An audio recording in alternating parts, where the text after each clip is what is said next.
இதுல 100 கூட்டல் 8 வகுத்தல் 2 கூட்டல் பிராக்கெட்குள்ள பிராக்கெட் 3 × 2 மைனஸ் 6 வகுத்தல் 2 இப்போ க்ளோஸ் பிராக்கெட்.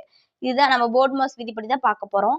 இப்போ நம்ம என்ன பண்ண போறோம்னா ஃபர்ஸ்ட் பிங்கிறது ஒண்ணுமே இல்லை பிராக்கெட். இந்த பிராக்கெட்டுக்கு தான் நம்ம என்ன பண்ண போறோம் சால்வ் பண்ண போறோம். இங்க என்ன வரும் நமக்கு 100 கூட்டல் 8 வகுத்தல் 2 பிளஸ் நம்ம என்ன பண்ண போறோம்னா பிராக்கெட்ல இருக்கிறத சால்வ் பண்ணணும். ஃபர்ஸ்ட் பிராக்கெட்ல என்ன இருக்குன்னு பாத்தீங்கன்னா பிராக்கெட்குள்ளேயே இந்த போர்ட் மாஸ் லா தான் நம்ம ஒர்க் அவுட் பண்ண போறோம். பிராக்கெட்ல என்ன இருக்கு டி என்னது டிவிஷன். நம்ம ஃபர்ஸ்ட் என்ன பண்ண போறோம் டிவிஷனை பண்ணிக்க போறோம்.